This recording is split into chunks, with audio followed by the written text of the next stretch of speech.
Hey everybody, Kicking It Retro here today, and welcome back to our Gold Silver Crystal TGB Duel Wi-Fi battle versus Lord Shu.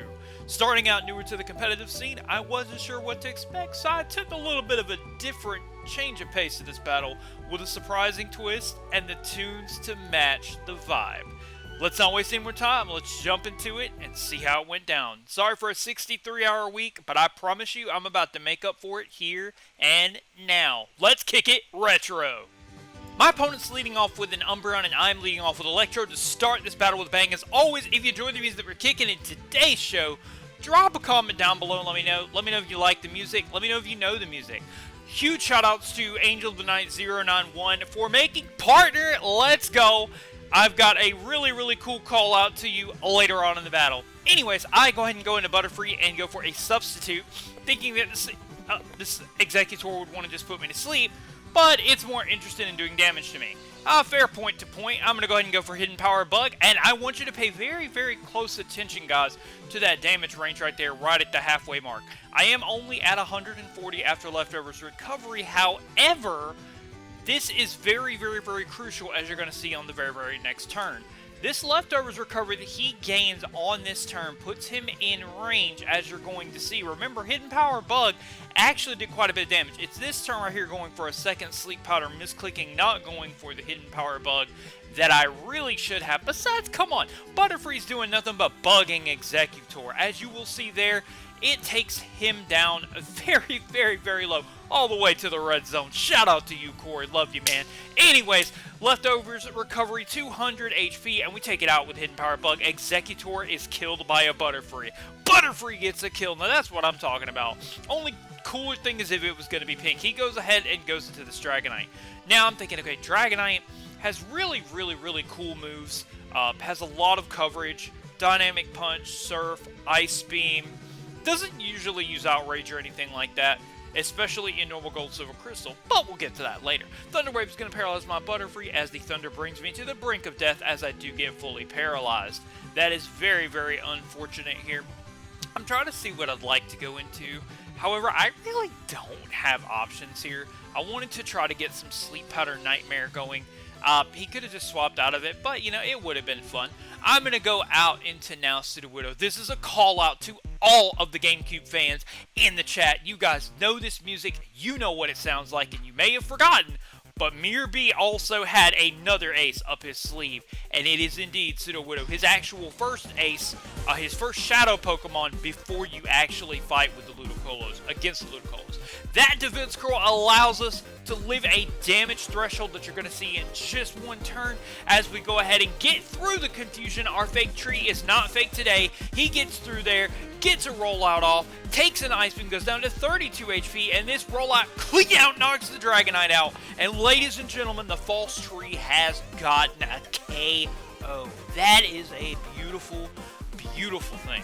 A Chansey comes in here now, and as Chansey comes in, I see somebody has been watching some Gold Silver Crystal stuff. If you guys know what I'm talking about present, you can leave it in the comment section down below. If not, it'll be for a surprising gift and video later on. This rollout, of course, Chansey's abysmal defense stat is nothing at a base 2 power rollout. And what's very interesting to me is if indeed this Zapdos had been paralyzed, that would be half of his team taken down by a Sudowoodo, and that is why it made the thumbnail. Now we got to figure out where to go into it, and I have a perfect switch in Electrode. Also, I didn't purposely do this, but all of the music changes actually coincide with switching Pokemon and what they actually represent. So, really cool reference there. It didn't happen on purpose, but I'll take it. I go ahead and go for a Thunder, and in the rain we cannot miss, which is beautiful. I believe I have Rain Dance, Hidden Power, Water, Mirror Coat. If I'm not mistaken, definitely wouldn't run Hidden Power Fire alongside Rain Dance. A couple of Thunders, since Zapdos, of course, does have that flying typing. It is enough to 4-hit KO, which is really nice. 4-hit KO factoring Leftovers, which is really cool. I try to see if the Hidden Power is just a bit better damage range alongside the Rain Dance boost, but it's about the same.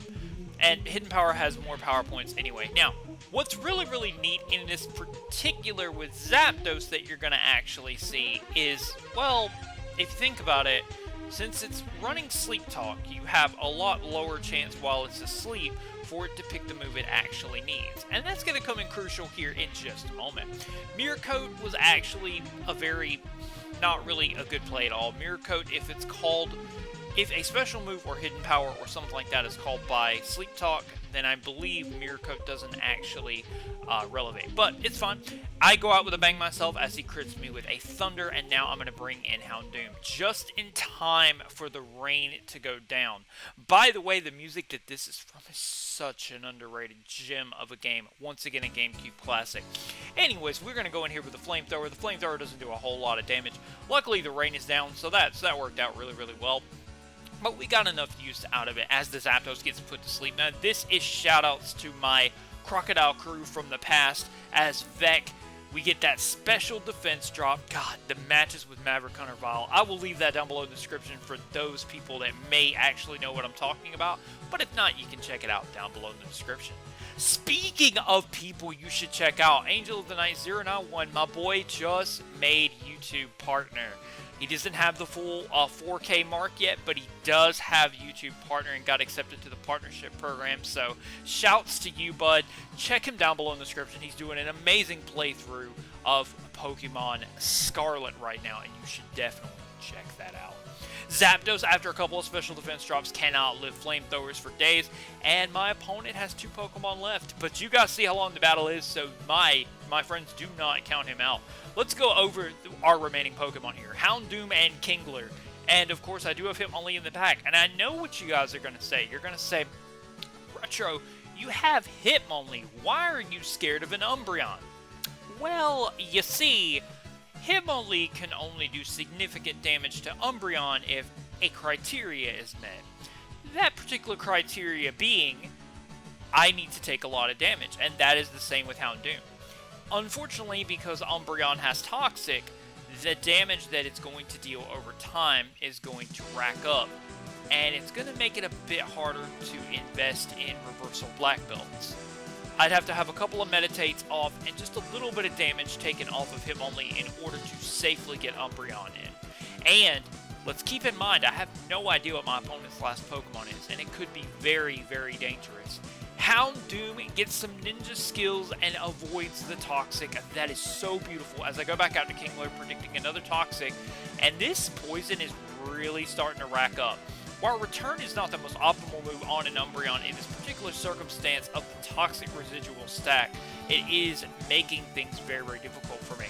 I decided not to waste any more time going for Swords Dances just to get damage in with the Crab Hammer as the Umbreon gets fully paralyzed. Unfortunately, because the Umbreon has the recurring healing of Moonlight, it is a lot harder to wear down residually, regardless of how much damage I deal to it with Kingler. I go ahead, and now we are at 56. By the way, has anybody gotten the theme or idea of the team yet? Let me know in the comments section and down below, or if you want to see more of this type of upload, let me know as well. The Moonlight, of course, brings Umbreon all the way to full health, and Kingler pretty much is going to go down without doing pretty much anything whatsoever. I do decide to get that final Body Slam off. We did get Umbreon paralyzed as Kingler now unfortunately fades to the Toxic.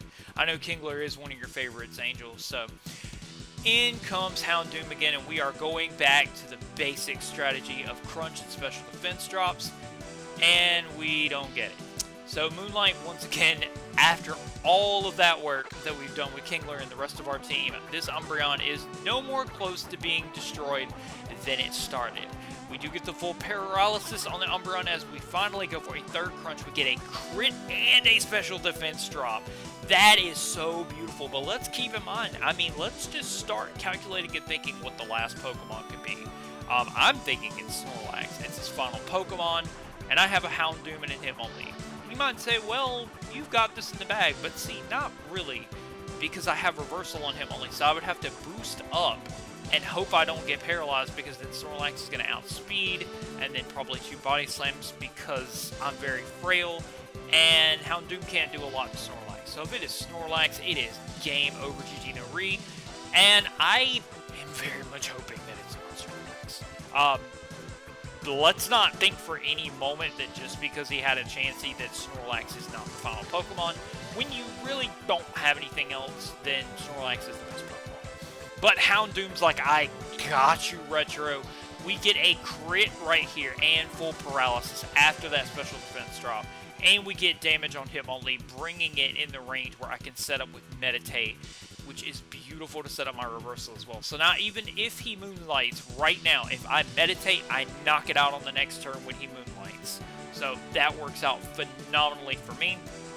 Or if he does any more damage to me, then he also maybe might make in range for the last Pokemon to go down. Which, if it is Snorlax, in this particular case, now that I have a Meditate and I have only 110 HP, that's a 40 base attack. Or, I'm sorry, 40 base attack, so stab. So it's 80 base times 2, and then it is a Gengar in the last slot. Okay, so I'm thinking, okay, he probably is going to want to Thunderbolt and then explode, but he can't really explode if I only have one Pokemon left because he'll lose. So, if he explodes here and I endure, he loses anyway. He probably just wants to go out with a bang. He decides to go for Thunderbolt first, as I decide to just hit him with a +1 Hidden Power Ghost, which does an absolute ton of damage, bringing him down. It does about maybe 65-70%, as I endure now, predicting him to go for Explosion as he goes for another Thunderbolt. And that I also endure. He recovers the leftovers, and I'm thinking, okay, I want to go for Hidden Power Ghost just in case he predicts, like, or goes for Hypnosis or something else. I go out to Houndoom. It was a very good play, thinking he might explode on Houndoom, because then, of course, I would just be left with Hitmonlee. Or maybe we got to keep in mind here, he could actually have Dynamic Punch, and that would be really bad. But he does go for the Explosion, which now ties the game. That's crazy. Thank you so much for the battle. Thank you guys so much for the support. I'm sorry for a 62-hour week. I hope the upload made up for it, and I'll see you next time. Power on, power off.